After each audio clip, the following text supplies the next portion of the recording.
तर त्यानिमित्त 75 वर्षांमध्ये जेवढे काही अनुभव झालेत प्रत्येकाला बोलणं शक्य नाही आहे, पण ज्याला जे काही दोन शब्द पप्पांविषयी बोलायचे असेल, जे काही शक्य असेल, जे काही शुभेच्छा द्यायच्या असतील त्यांनी स्टेजवरती येऊन देऊ शकता. दिव्या इथे.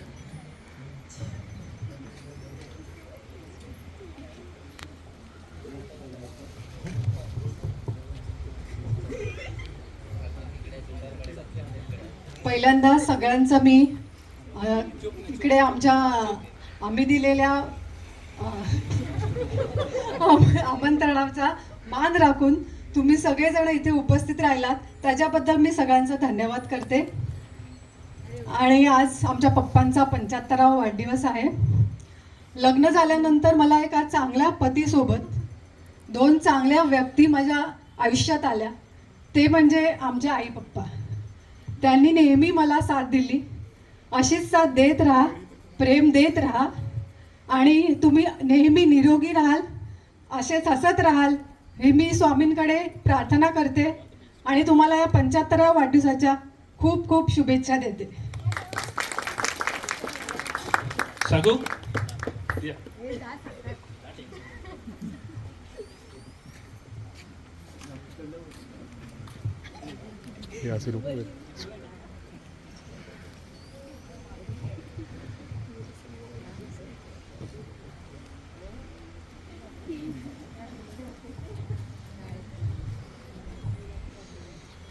माझे आजोबा म्हणजे अनुभवाचे बोल, जुन्या आठवणीचा खजिना, सत्यप्रेमी आणि वेळोवेळी त्यांच्या अनुभवातून योग्य मार्ग दाखवणारी व्यक्ती.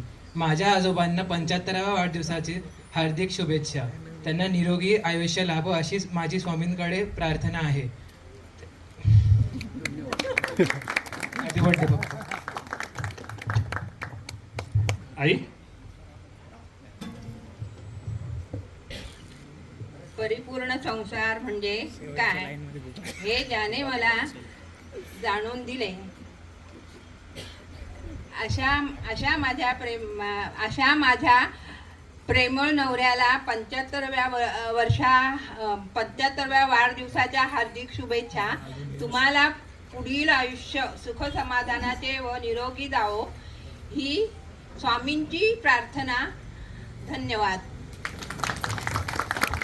बाबा.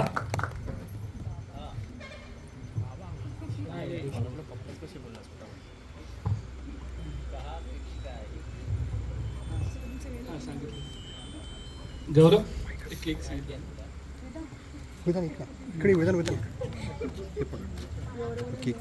प्रथम मी सर्वांचे आभार मानतो.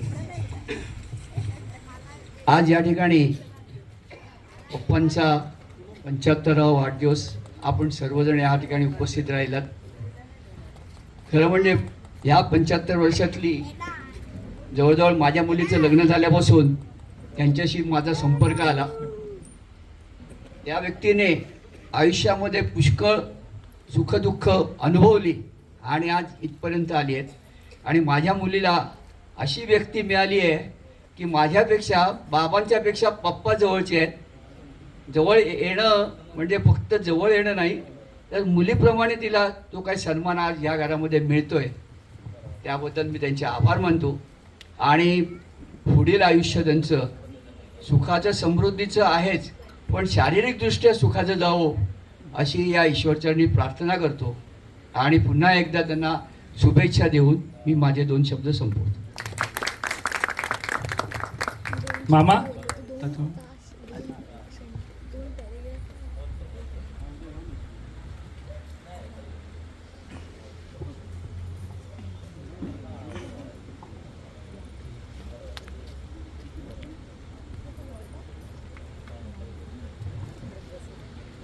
नमस्कार मंडळी. नारायण शामराव कोळे आज वयाची 75वी पूर्ण करत आहेत.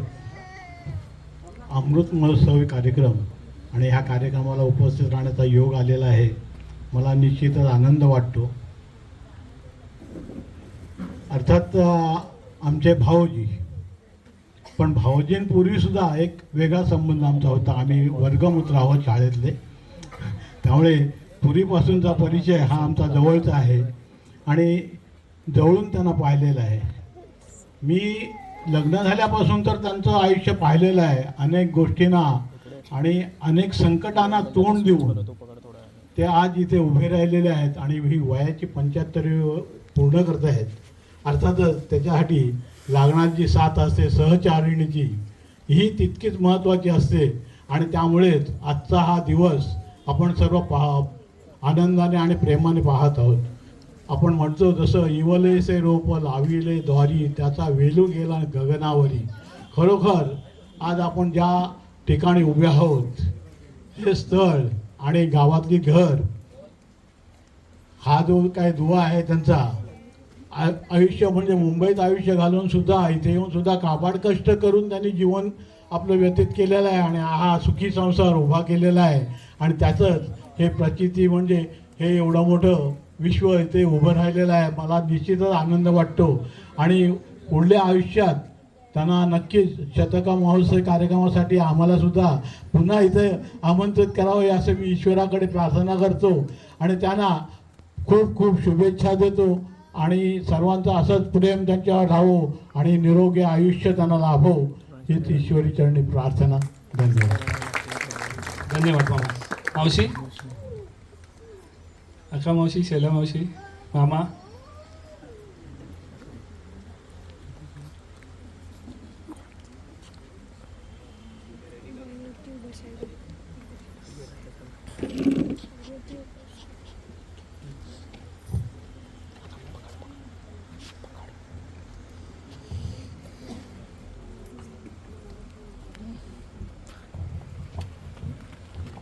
नमस्कार. बोलण्यासारखं कितीतरी आहे.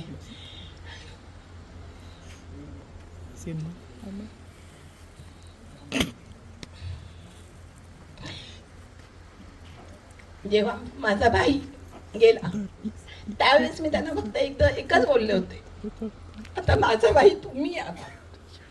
आणि ते त्याच्या शेवटपर्यंत माझ्या प्रत्येक शब्दाला आणि तुझ्या प्रत्येक कृतीला त्यांनी मला साथ दिलेली आहे हे मी कधीही विसरू शकणार नाही. मला प्रत्येक शब्द प्रत्येक गोष्टीत सहकार्य त्यांचं मला पुष्कळ मिळाले. त्यामुळे मी ते जन्मभर त्यासाठी त्यांची ऋणी राहीन आणि त्यांना शतक महोत्सवी प्रोग्राम साजरा करू देत हीच माझ्या स्वामींच्या चरणी प्रार्थना.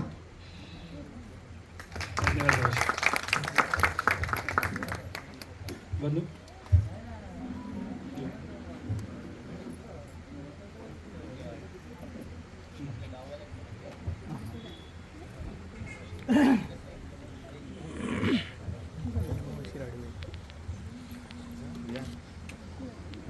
मी जयेंद्र गुंजाळ आणि ग्रामस्थ पोरहूर म्हणून मी काकांना शुभेच्छा देण्यासाठी इथे व्यासपीठावर आलेलो आहे.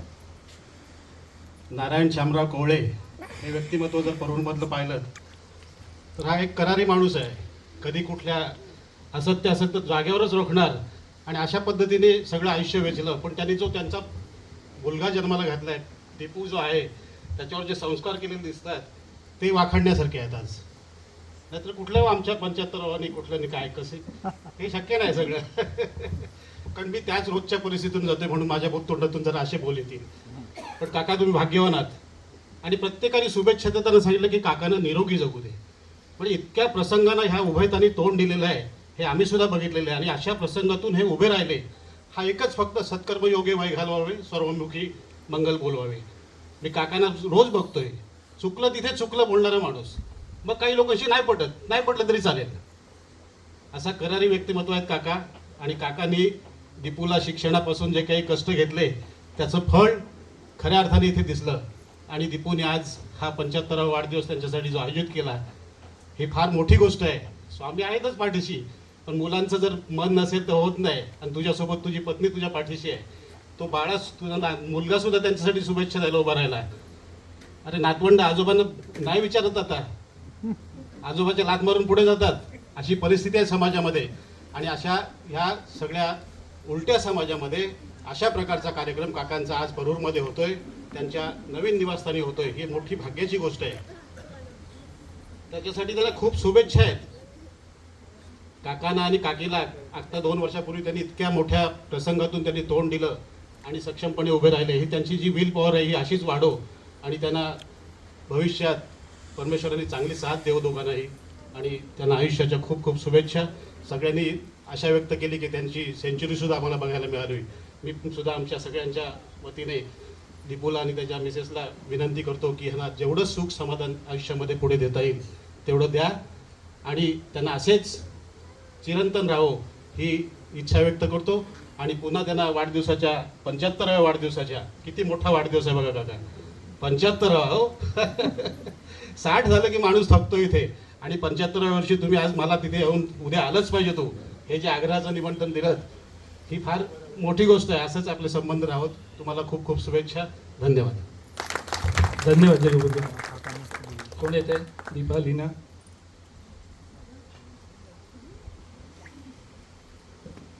भाई काका लीना आले.